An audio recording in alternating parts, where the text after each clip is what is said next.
سبحان اللہ تبارک و تعالیٰ کا احسان ہے کہ اللہ تعالیٰ نے ہم سب کو ایک اہم فریضہ عشاء کی نماز باجماعت پڑھنے کی توفیق عطا فرمائی۔ مزید تھوڑی دیر غور و فکر کرنے کی اور دین کی بات سننے کی توفیق عطا فرمائی، کیونکہ ہر چیز توفیق سے ہی ہوتی، ہر چیز توفیق سے ہی ہوتی۔ اگر توفیق نہ ملتی تو شاید ہم مسجد نہ آتے۔ اللہ کی توفیق ملی تو ہم مسجد آ گئے۔ میرے بھائیو، اللہ تعالیٰ ہم سے کیا چاہتے ہیں؟ اللہ تعالیٰ نے کس مقصد کے لیے دنیا میں ہمیں بھیجا، وہ مقصد ہمیں یاد دلانا ہے، کیونکہ کہنا سننا ایمان والوں کو نفع دیتا ہے، اور کہیں بھی بات اسی سے جاتی ہے جو سننے والا ہو، یعنی جو ایمان والا ہو، جو مومن ہو، جو کلمہ پڑھنے والا ہو۔ اللہ کے رسول نے فرمایا کہ اپنے ایمان کو تازہ کرتے رہا کرو۔ اللہ کے رسول نے فرمایا کہ اپنے ایمان کو تازہ کرتے رہو۔ صحابہ نے پوچھا کہ کس طرح سے اپنے ایمان کو تازہ کریں؟ فرمایا لا الہ الا اللہ کو کثرت سے کہا، لا الہ الا اللہ کو کثرت سے کہا کرو۔ دوسری جگہ حدیث پاک میں آیا، حدیث پاک کے مفہوم ہے کہ اللہ کے رسول نے فرمایا کیا کہ میرا دل چاہتا ہے کہ میں اپنے بھائیوں سے ملوں، میرا دل چاہتا ہے کہ میں اپنے بھائیوں سے ملوں۔ صحابہ نے پوچھا کیا میں آپ کے بھائی نہیں؟ کیا ہم آپ کے بھائی نہیں؟ اللہ کے رسول نے فرمایا آپ تو ہمارے صحابہ ہو، آپ تو ہمارے صحابہ ہو، ہمارے بھائی تو وہ ہیں جو بغیر دیکھے ایمان لائے۔ میرے بھائیوں، ہم اپنے آپ کو پہچانے تو ہم تو بغیر دیکھے ایمان لائے نا۔ ہم نے اللہ کو نہیں دیکھا، ہم نے نبی کو نہیں دیکھا، ہم نے جنت کو نہیں دیکھا، ہم نے دوزخ کو نہیں دیکھا، لیکن پھر بھی ہمارا ایمان ہے۔ کیوں؟ کیونکہ ہم نے کلمہ پڑھا ہے، اور کلمہ ہم سے کیا چاہتا ہے؟ کلمہ کیا چاہتا ہے؟ ہم نے وعدہ تو کر لیا عالم ارواح میں، کلمہ چاہتا کیا ہے اور اللہ کیا کہلوانا چاہتا ہے، اللہ کیا کروانا چاہتا ہے، اس مقصد کو ہم بھول گئے میرے بھائی۔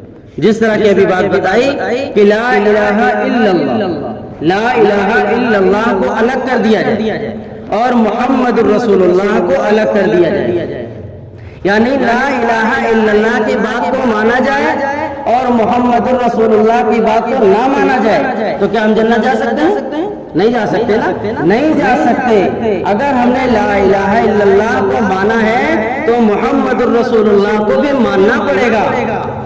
اگر ہم نے محمد الرسول اللہ کو مانا ہے تو پھر لا الہ الا اللہ کو ماننا پڑے گا۔ اسی لیے اللہ نے کلمے میں کوئی رکاوٹ اور کوئی آیت نہیں دی، کہاں سیدھا سیدھا پڑھو، کہاں سیدھا سیدھا پڑھو، کوئی زبر زیر نہیں لگایا، کوئی زبر زیر نہیں لگایا۔ کیا کہا؟ لا الہ الا اللہ محمد الرسول اللہ صلی اللہ علیہ وسلم۔ اس لیے اللہ نے کہا کہ جہاں پر ہماری بات ماننی ہے وہیں پر رسول کی بھی بات ماننی ہے۔ اگر ہماری بات صرف مانو گے تو جنت نہیں ملے گی، اگر رسول اللہ کی بات مانو گے تو جنت نہیں ملے گی، یعنی دونوں کو ساتھ میں لے کر چلنا پڑے گا، پھر جنت ملے۔ اس کے بعد اللہ کیا فرماتے؟ اس کے بعد کیا آتا ہے؟ یہ فرض کیا ہے، سنت کیا ہے، اللہ کا حکم کیا ہے، اور نبی کا طریقہ کیا؟ نبی کا طریقہ، اللہ کا حکم، یعنی اللہ نے قرآن پاک میں فرمایا، کیا فرمایا؟ ان الصلاۃ تنہی عن الفحشاء والمنکر۔ بس یہ اللہ کا حکم، اللہ کا حکم، ان الصلاۃ تنہی عن الفحشاء والمنکر۔ اب ہم کو اللہ کے حکم کو ہم نے سن لیا، اب ہم کو رسول اللہ کی بات کو سننا پڑے گا، کیونکہ رسول اللہ نے اس بات کو بتایا ہے کہ نماز ایسے پڑھنا چاہیے کہ نماز بے حیائی اور برے کاموں سے روکتی ہے، نماز بے حیائی اور برے کاموں سے روکتی ہے۔ اس سے یہ پتہ چلتا ہے جو اللہ کا حکم ہے، جو اللہ کا حکم ہے وہ کیسے پتہ چلے؟ یعنی جو قرآن کے ذریعے سے بات ہمارے تک آئی وہ اللہ کا حکم ہے، اور جو حدیث کے ذریعے سے ہمارے تک بات آئی وہ نبی کا طریقہ ہے۔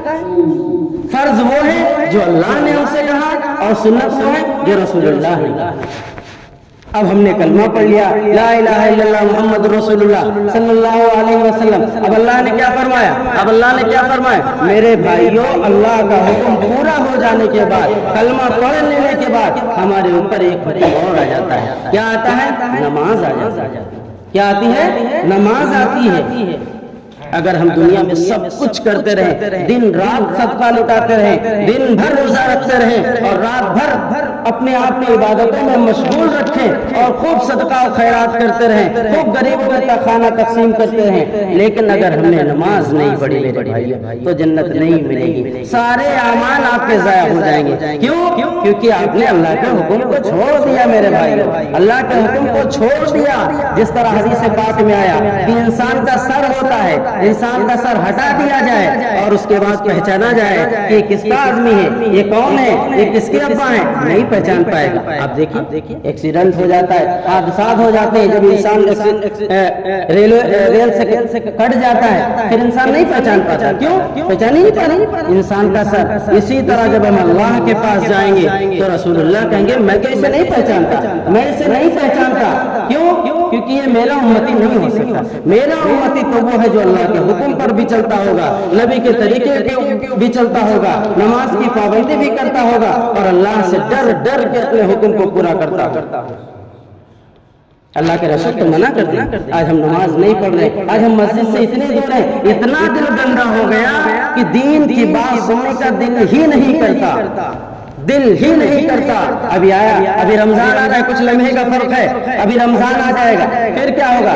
آدمی کہتے ہیں شیطان کو تو قید کر دیا گیا، ابلیس کو تو قید کر دیا گیا، پھر گناہ کیوں ہو رہا ہے؟ میرے بھائیوں، آپ نے دیکھا لوہار کس طرح چلاتا ہے؟ لوہار کس طرح آگ کو، لوہے کو گرم کرتا ہے. جب لوہا ایک دم لال ہو جاتا ہے اس کے بعد وہ پانی میں ڈالتا ہے، اور پانی میں ڈالنے کے بعد پھر بھی اس کو چھوڑو تو گرم رہتا ہے لوہا. اسی طرح سال بھر ہم نے گناہ کیے، سال بھر نافرمانی کی، سال بھر جھوٹ بولا اور ہر طرح کے گناہ کیے. ایک رمضان آیا ہمارے پاس، ایک مہینے کا ٹائم ملا، میرے بھائیوں گناہ تو ہو جاتا ہے. کیوں؟ کیونکہ اس کا اثر باقی رہا. اور ہم نے ہمیشہ نمازیں چھوڑتی رہی. اب آدمی کہتا ہے سب کچھ تو ہم کر رہے ہیں، نمازی تو نہیں پڑھ. نہیں میرے بھائیوں، ایمان لانے کے بعد، کلمہ پڑھ لینے کے بعد ہمارے اوپر نماز فرض ہو جاتی ہے. اگر دنیا میں رہ کر ہم نے نمازوں کو چھوڑ دیا تو میرے بھائی ہم خسارے میں، کیونکہ نماز دین کا ستون ہے، نماز آنکھوں کی ٹھنڈک ہے.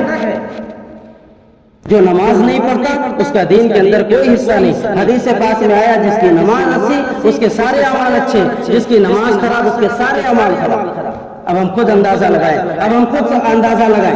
کہ نماز کیا اللہ حکم فرما رہا ہے؟ ان الصلاۃ تنہی عن الفحشاء والمنکر. نماز بے حیائی اور برے کاموں سے روکتی ہے. نماز بے حیائی اور برے کاموں سے روک رہی. ہمیں کہاں روک رہی؟ ہم تو نماز بھی پڑھ لیں، جمعہ بھی پڑھ لیں، روزہ بھی رکھ لیں، تہجد بھی پڑھ لیں، دعا بھی مانگ لیں، سب کچھ کر رہے ہیں، پھر بھی نماز بے حیائی اور برے کاموں سے نہیں روک رہی. کیا غلطی ہے؟ کیا دقت ہو رہی ہے؟ کیا پریشانیاں ہیں؟ کیوں؟ کیونکہ ہم اللہ کے حکم کو صحیح طریقے سے ادا نہیں کریں. صحابہ کس طرح نماز پڑھا کرتے تھے؟ ان کے لیے تو 2 رکعت کافی تھے نا. 2 رکعت پڑھتے اور سارے مسئلے حل کر لیا کرتے تھے. آج تو ہم لوگ صلاۃ التسبیح بھی پڑھتے ہیں نا، تہجد بھی پڑھتے ہیں، تنہائیوں میں بھی پڑھتے ہیں، اور ہماری نماز کا حل کیا ہے؟ کیوں؟ کیونکہ نماز اللہ کا کلام تو بالکل حق ہے، سچ ہے، اس میں کوئی جھٹلا نہیں سکتا. نماز میں بالکل حق ہے، سچ ہے، کیونکہ نماز میں ہمارے کمی. کیوں؟ کیونکہ اللہ نے فرمایا ان الصلاۃ تنہی عن الفحشاء والمنکر. نماز بے حیائی اور برے کاموں سے روکتی ہے. کب؟ جب نماز کو نماز کی طرح پڑھا جائے، جب نماز کو صحابہ کی طرح پڑھا جائے، جب نماز کو نبی کی طرح پڑھا جائے. آج ہم کس طرح پڑھ؟ بغل میں ہمارا بھائی کھڑا ہوا ہے، بغل میں ہمارے رشتے دار ماموں کھڑے ہوئے ہیں، بغل میں ہی کھڑے. اتنی نفرت یہ کہاں سے آئی میرے بھائی؟ یہ تو نہیں مسلمانوں کا اخلاق، یہ تو نہیں ہے اللہ کے رسول کا اخلاق. کیوں اللہ کے رسول نے 40 سال تک اخلاق کے اوپر محنت کی؟ کیوں اپنے آپ کو پیش کیا؟ آج ہم پیش نہیں کر رہے اپنے آپ.